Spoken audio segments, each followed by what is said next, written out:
What is up, everybody? It is Warpath 2 or Adam, and today I'm bringing you kind of a different video that I usually don't do.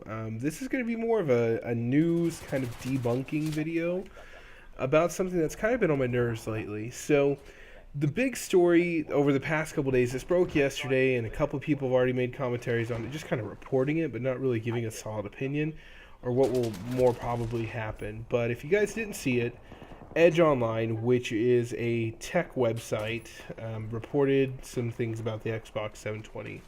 Mostly it reported things like hardware specifications. It talked about being always connected online and how it's going to have 50 gigabyte Blu-ray discs and all that kind of good stuff, which is great. I think those kinds of rumors are good. Emphasis rumors, nothing's been confirmed yet, obviously, but it's good because it builds kind of anticipation for it. And truthfully, some of the specs they've leaked seem very probable, along with the inclusion of Blu-ray. But there's one thing to me that seems very, very improbable, and it's been heavily reported as a first-hand source that Edge has with Microsoft, and I just don't buy into it. And that is the fact that we won't be able to play secondhand games. So what that means is that they're saying we can't go buy a used game at GameStop and pop it in our Xbox and play it like we always have. It's hard for me to buy that. I don't think that's possible. I don't think that's going to happen. And let me tell you why.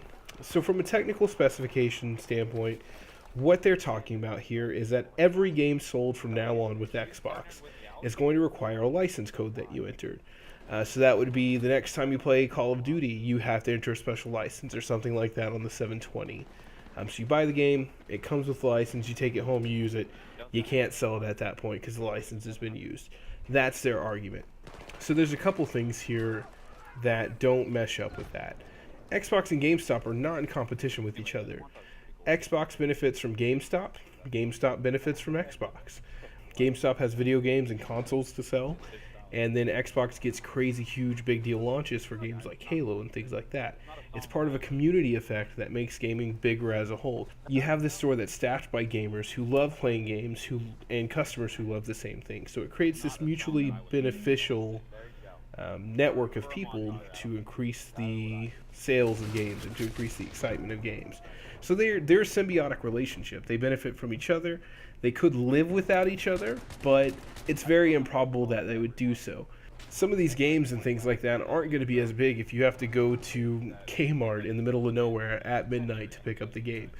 Xbox benefits from this, and really any game benefits from this, because there's so many GameStop locations in so many centrally located areas, and a lot of them in urban areas, that it leads to a larger population having access to a game at a certain time, or having access to get the games they want. So they work together. They don't do business together, but they work with each other on things like this. So it's a really beneficial relationship that they both have.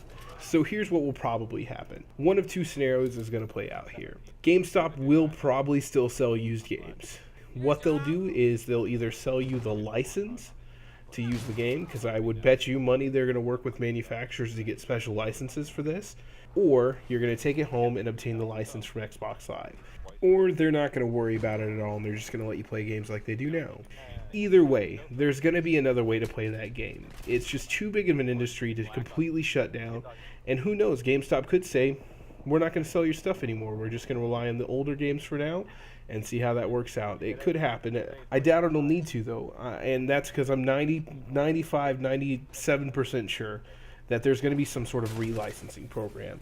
It's in the developer's best interest. The entire argument that developers have is that they want a cut of the money for the game. So what does this do? This gives them a cut of the money for the used game that they wouldn't have had before. That's a win for them. And then GameStop gets to sell the game. That's a win for them. And then Xbox has somebody else paying for their online service to play the game. It's a win-win-win situation. There's no bad part about this situation except for us consumers. But even then, think about games like Battlefield. Battlefield has an online pass. I got an online pass and the game and premium for $40. That's amazing. That's a good deal. So it's something that GameStop is already experimenting with like the online pass and the premium with Battlefield, and some other games they sell some licenses for as well, or online passes to, such as Saints Row and things like that. It's something they've started experimenting with. I don't think this is going to be an issue, guys. I wouldn't bet any amount of money that you're going to have to play new games only. It would throw the industry for a loop. It would upset a lot of people and probably drive the sales of your console down. So I don't anticipate this happening. Look to relicense games if that does happen. If they do require licensing, you'll be able to buy it from either Xbox or GameStop. That's it, everybody. I hope you get where I'm coming from on this, and I hope you see kind of the point I'm making. Don't believe everything you read like that. Clearly, they didn't put any critical thinking into this article before they reported it. They just made some sensationalist piece to try and draw in more readers. That's it.